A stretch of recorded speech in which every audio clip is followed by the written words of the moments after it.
Okay, my name is Dennis Gill with the Americans of Wartime Museum. Today's date is 10 November 2019. I am in Yorktown, Virginia, conducting an interview with Allan Jodrey. Jodrey. Yes, sir. Okay. And sir, if I can get you to tell me your name again, where were you born and what year were you born in?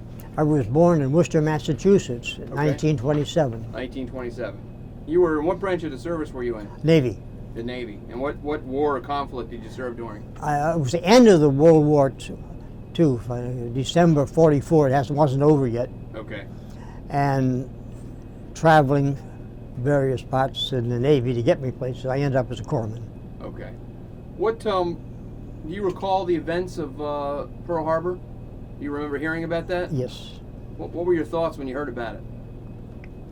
It was one of these exhaustive things, in other words, like, well, what on earth is going to happen next? Right. Oh my God! You know, it's a shock factor. You know, I really couldn't say any words. There was nothing. You stood there with this very sick feeling of what's happening and everything else. Yeah. Had you heard of Pearl Harbor before? Did you even know where it was? And I doubt it very much. Okay. I've heard of the Philippines, and I heard of Hawaii, and right. but that. Really not. No, that age of mine was. I just a matter of school, and they would teach us what countries there are. Right. So you were still in high school at the time? Yes, I graduated I would have graduated in 45, becoming 18 in 44, military. Gotcha. Do you have any other members of your family that were in the military? Well, not really. No. My father was in for a short period like I was, but I have no pictures of him. I just know he was in. Okay. That's all. And why did you decide to go into the military? Well, I was 18, and I didn't know what else to do, World War II. Yeah. So I said, I don't want to go to the Army. So I found the Navy. Right. And they somehow got me to Springfield, where I was enlisted. Right. So you didn't want to go in the Army, so you decided on... It was my own feeling, Navy yeah. To go, yeah. Navy. I can't tell you why I wanted to be in the Navy. Did you have anything specific that you wanted to do, or you just decided... Not Navy at that and time, being just 18. Yeah. No, I had nothing specific. I was there to see what do you want me to do. Yeah. And at the end of the war, it did vary. Well, where did you go to basic training? I started off someplace in New York. I ended up in Chicago, where they were teaching me to be a sonar operator in a submarine. Okay. And I remember teaching how to take the machine, and it had to be adjusted. It broke, and you had to take some electronic things with melted, drop that in, get the machine so it worked and everything. Okay. And lectures, I don't remember exactly what they are and how to run it and that kind of stuff. So that would have been Great Lakes? Yes, well, yeah, I guess it was. Must have been, okay. All I remember is the town.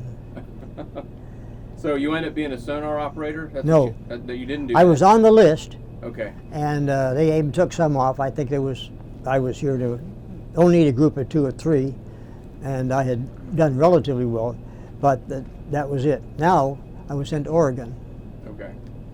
where they started to train me to be a corpsman. Okay, corpsman. Mm-hmm. Okay. And is that your choice, or is that something a need the Navy had? And I need the Navy had, and it didn't bother me at all for some reason. I'm very glad I did it now. How long is that training? I'm going to say 3-4 months, because then I ended up in Washington, D.C. after completing that. I was sent to a base. It wasn't a base, it was a clinic. Okay. I can't take you to the clinic today, but I did, yeah. Did you enjoy the training? Oh, I like the hospital, yes, yes. That was very good. Okay. At giving shots, and I've given a few shots, and empty the bottle out and try to get that done, and so I really enjoyed that. Yeah. And what did you do when you got to Washington, D.C.? Okay, now they put me in a clinic. Okay. Due to some significant memory loss since then, I know I was there, but I can't take it back to the spot. Okay. It was near near the water, I believe. Okay. And we go home to you rent a room. Right. And eat out every day, and eat back and forth. And Right. I felt no problem. Okay. And how long were you there? Do you know? Do you remember? I'm going to say 5 to 6 months. Okay. The biggest problem was getting your clothes washed, because you do it your own. You rent them downstairs to do it, and the Navy clothing was run inside out. Yeah. But that went to them. I come back. They'd done the wrong way, but I didn't. So I took it back to explain them that this is what you do for military. The one place it was did clean my clothes. Right. Got that done, and I was reminded once by a military man that my socks weren't the right color. I think they were too dark or too light, but they weren't the gray. Right. Okay, I understand. Who were the patients that you would see when you were in D.C.? Was it people coming back from overseas, or? Well, I was in if I remember, most of the people were officers. Okay. Giving medicine or something else like this, and Right. and people come and go. I have a very shallow memory due to some medical problems getting my teeth. I can remember sitting at the base and Right. behind the counter and things, handing out some types of medicine. Right. I remember also being training them, fill up this sponge, fill up this, do this. Yeah. Then we got back, it's so automatic, I didn't think about it, Right. whatever I was doing. Right. And how long were you there in D.C.? I can only think it's Maybe 6 months. at the absolute most, probably a little less. Oh, okay. And where do they send you after that? I got a call, you're being dismissed from the military, Okay. and to go to Washington, D.C. You go to Boston, Massachusetts. Okay. By train or something. I remember being a long time sitting in a train going somewhere. And you got your discharge there, whatever the case may be. Right. So you were discharged. You only served. You were at D.C. for a few months. Yes. And then you were discharged after that. Okay. And what became of you after that? Went home, got a job in the American Optical Company, Okay. which is a small building in Massachusetts, Southbridge, Massachusetts. It was a big thing there. They had factories and everything there. You had my town in Southbridge. You had this big French. Some people that work in the store. They brought Canadians down Right. from Canada who spoke French, and some of the French churches were out of this world. They're beautiful. Right. And so after working there a while, the fellow whose boss says, "You know, this is all you're going to be able to do the rest of your life." So I got in touch with a school in New Hampshire Preparatory School. Went up there and did 6 or 7 months, then to Bucknell University. Okay. Do you know? So you would have been discharged in, looks like August of 1946. I think about a year and 7 months. I guess I was in total. Okay. And is there? I guess they discharged you because the war was ending, and they just didn't need to.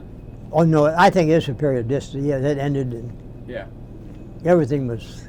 I remember all that. People going all the time or coming home. And, Yeah. Do you recall when you heard that the war was over in Europe? oh yes. Can you remember that? What was that like to hear that news? Well, I knew it had to come. You're hearing it day by day about this coming, the Germans doing this, and something else. You can see it fading. So finally, the word came, it was over. You weren't too shocked, or I wasn't. Right. I see it coming. What was the mood on the street, though? What were people around you in the area that we'd finally achieved victory in Europe? I didn't see anything really wild about anything. Washington, D.C. now, Right. where things for people were different. Something it was so little I remember, partially for my memory. Yeah. And I didn't pick up anything major. Yeah. Yeah. How about when the Japanese finally surrendered and the war was now completely over? Yeah, it's a feeling. It's more all there was. Finally, it's over. Right. Because And that's about it. Yeah. Then I felt kind of idle. What do I do now? Yeah. And of course, then came the discharge. Right. Do you recall hearing about, that we dropped the atomic bomb on Japan? Oh, yeah. Do you remember hearing about all that? And Yeah. What were your thoughts? You get this feeling of I didn't want the war, Right. but now this is going to happen. You feel like you're halfway there. I know you've got to do it, but Yeah. I wish it didn't occur or something. But Right. yeah, because it had to happen. So you just listen to all the wild stuff that had to happen about the people in Europe crossing the river from England to France. Right. There's all these stories. And I remember once before the war, talking to my parents and my grandparents together. My father was there, my grandfather was over here. Yeah. I can see that picture now, and they said, yep. Anybody who was of this certain age will serve in the military. As I was young then, I said, okay, Yeah. I'll be in the military. He was right. He may have been my uncle or grandfather talking. Yeah. And had it all down what would happen. Yeah. What was it like living? What was it like living in the United States, knowing that the whole world is at war? And what was that like? What was that time period like? I think I was a little too relaxed. If there's nothing else I could do myself, I can't do up to help. I can't do this to help here. Right. It's basic. I just continue living. Yeah. And I remember being told, okay, now, while we lived in our home in Southbridge, that when the planes, everything comes over, turn off all your lights. My parents, my father and mother out working. Where they were that night, so I wouldn't turn the house off. I forgot Right. one light left on and got balled out for that. I got it. Won't happen again. No, well, no, it didn't. Because things were so different that you didn't lock your house. Right. And so I remember specifically that particular instance of. Right. What was the motivation? What was the thinking? Why are we? Why did they have you turn all the lights off?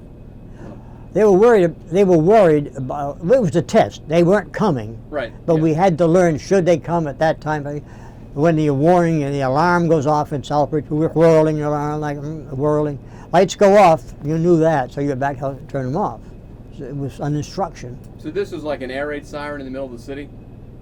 Yes, to some degree, whatever it may have been, and that you were warning when you heard this alarm. Yeah. It's training. They were training us should it happen. Right. Should the Germans or whoever come over? Yeah, it's happened more than once. Once I screwed up, Yeah. left one light on. Right. But no, it was total instructions, and I've done it 2 or 3 times. Right. And that was just to train Yep. yourselves.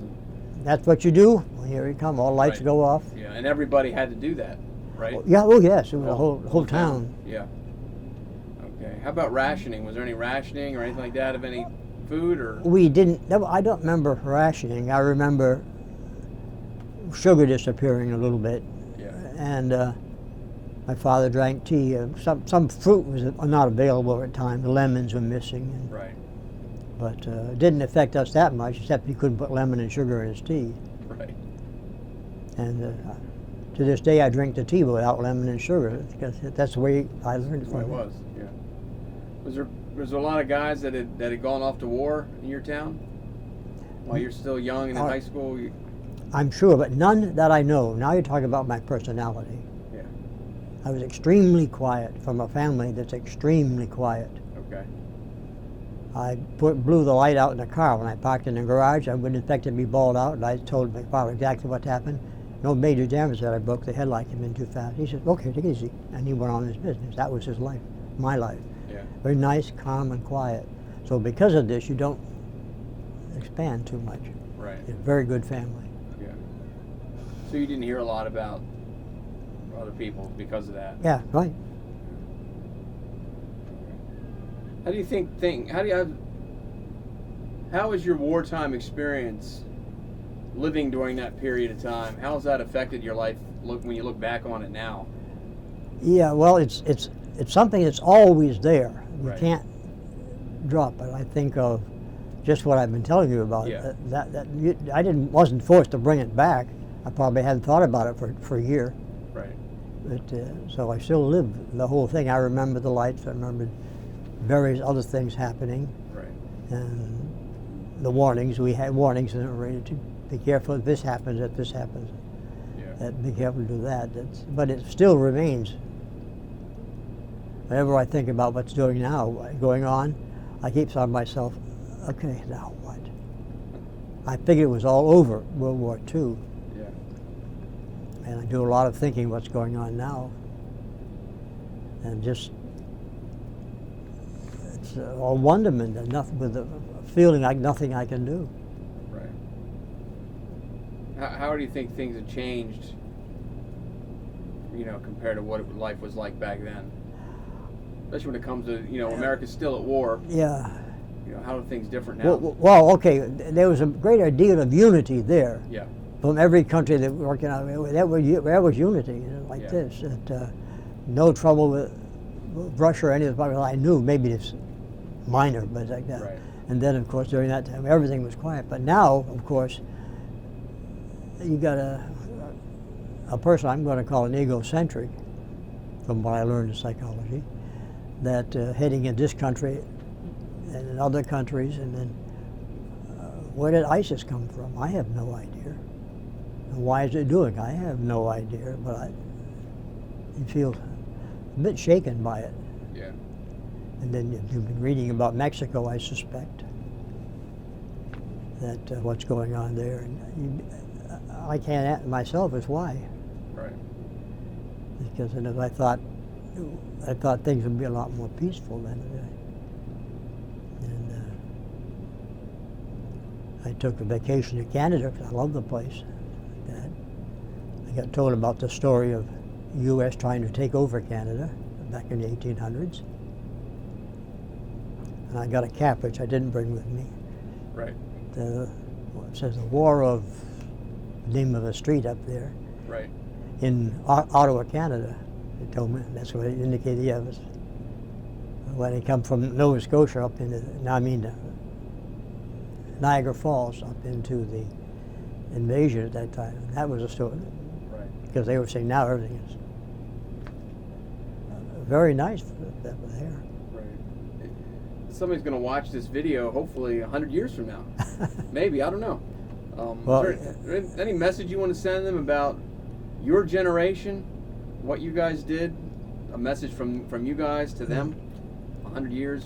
The only thing I would say that bothers me is work on peace, because I do not like what I hear that said if we can get all countries with the head of a country who's peaceful and kindful, I would love to see that come about. Right. In other words, it's not too particularly good right now, but I would love to see the continuation of the United States of Canada. And we have as far as I know, Norway, Sweden, and those countries up there are nice and quiet. Had a vacation in Iceland, one of the greatest vacations I have. Nice, quiet people up there. Right. And you go out there to eat, and the dining room table, it was spotless. Everything was sort of what I liked. And I certainly hope that somehow, sometime, people will get together and say, of course, it involves overseas. We have a few problems in the U.S. between guns, which is one of my things I don't care for. If anybody wants to vote against guns, they got my vote. Because, too many. But having seen that, don't have one. That's the biggest problem. I think we have to work on our own,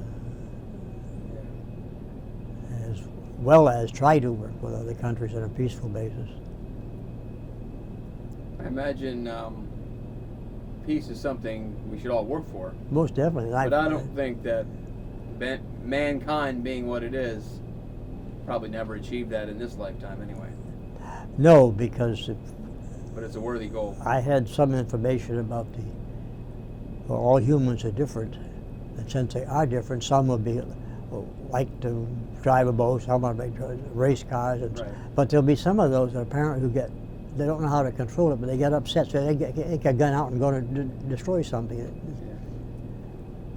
Because that's what I've heard some comments made about some of these people. They're just there. Yeah. I keep hoping it changes. But. Right. Was there anything else you want to talk about we haven't discussed that you can think of? Nothing has Your come interview. to my, yeah, nothing has come to my mind. I think Okay. of the kindness and peace of the people I met and so on. Go out and meet your wife and get married and continue it. I had a very smooth life. Yeah.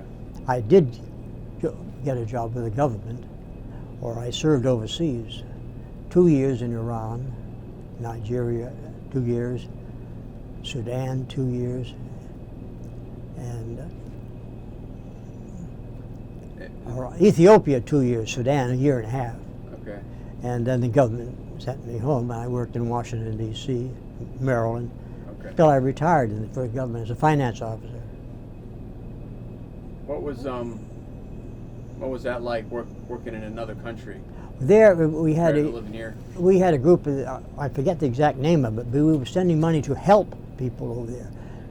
Dig wells, Gotcha. get well, that, and whatever else needed to be done in that country, because I remember wells being dug in several countries, and to get people so they could feed. It was strictly a positive basis when I was Yeah.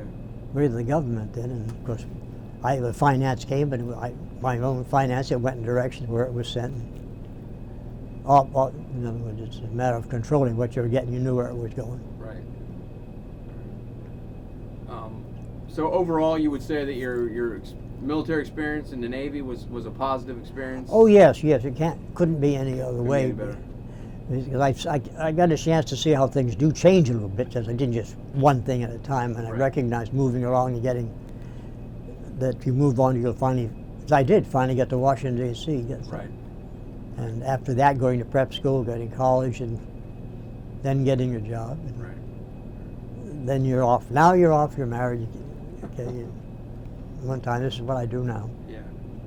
On behalf of the Americans in Wartime Museum, I thank you for sitting down and talking Okay, to us. well, I'm And glad I to really do that. appreciate your service.